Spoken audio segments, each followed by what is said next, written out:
வணக்கம். இன்றைக்கு பொருட்பாலில் அங்கவியலில் பகை மாட்சி என்ற அதிகாரத்தில் 2வது குறள். அன்பிலன் ஆன்ற துணையிலன் தான் தூவான் என்பறியும் எய்திலான் துப்பு. அன்பிலன் ஆன்ற துணையிலன் தான் தூவான் என்பறியும் எய்திலான் துப்பு. இல்லை பாருங்கள், ஒருத்தர் மனிதன்கிட்ட இருக்க வேண்டிய குணங்கள் அப்படின்றது சிலது உண்டு.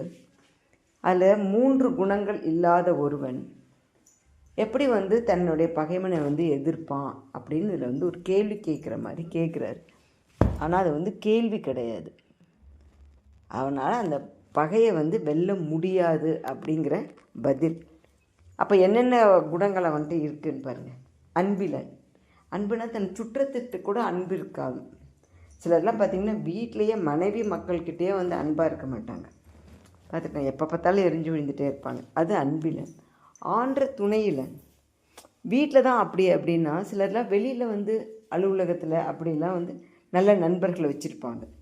அப்போது அவனுக்கு ஏதாவது ஒரு துன்பம் அப்படின்னு வந்ததுன்னா அவங்க அவனுக்காக பரிஞ்சு பேசுவாங்க. அந்த மாதிரி நடக்கும். ஆனால் அந்த மாதிரியும் இவனுக்கு இல்லை.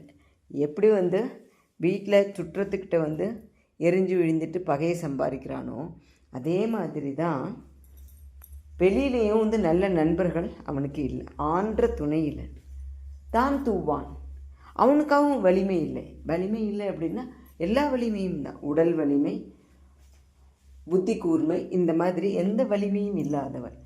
அப்படி இருப்பவன் என்ன பண்ண முடியாதுன்னு சொல். என் பரியும் ஏதிலான் துப்பு.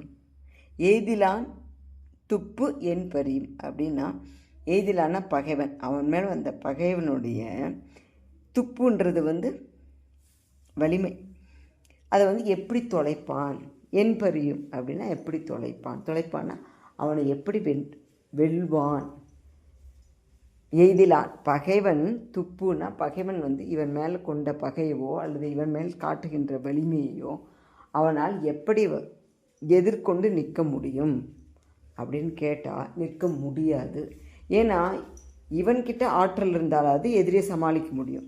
சரி, இவன்கிட்ட ஆற்றல் இல்லை. நல்ல நண்பர்கள் இருந்தாக்கா, துணை இருந்ததுன்னா என்ன பண்ணுவாங்க, ஏன் அவனுக்காக நாங்கள் இருக்கோம் அப்படின்னு அவங்க இவனை காப்பாற்றுவாங்க. அதுவும் இவனுக்கு இல்லை. ஆன்ற துணையிலான்.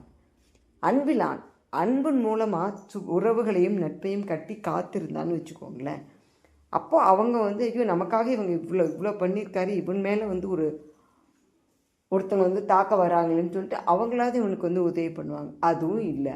அப்போது அவன் மேலே ஒரு பகைவன் அவன் மேலே ஏதாவது ஒரு சண்டைக்கு வரான், இது வரான்னா எந்த வகையிலும் இவனால் இவனை காப்பாற்றிக்க முடியாது. அப்படிங்கும்போது பகைவன் வெற்றி பெறுறது ரொம்ப சுலபம். இவன் தோல்வி அடையிறது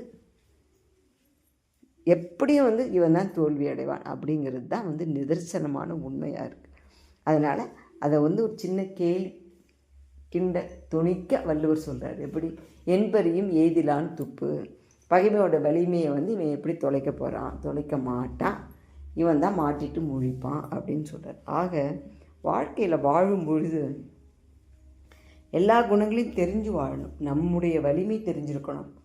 அதே மாதிரி நமக்கு உதவிக்கு வருவாங்க அப்படின்னு நினைக்காம கூட நம்முடைய உறவுகள், நட்புகள், நம் குடும்பம் அவங்கக்கிட்ட அன்பாக இருக்கணும். அதுவும் இல்லைன்னா என்ன வாழ்க்கை இல்லையா? அந்த அன்பு வேணும். அதே போல் நல்ல நண்பர்கள் எப்பவும் வேணும். ஆன்ற துணை, அவங்க தான் ஒரு துன்பத்தில் நமக்கு கை கொடுப்பார்கள். அந்த மாதிரி இந்த 3ம் இருந்ததுன்னா அவனுடைய வலிமை இது இருந்ததுன்னா எதையுமே சாதிக்க முடியும். அந்த 3மே இல்லைன்னாக்கா எதனாலையும் யாராலும் காப்பாற்றப்பட முடியாது. சரிங்களா? நன்றி, வணக்கம். நாளை எடுத்துக்கொள்கிறேன்.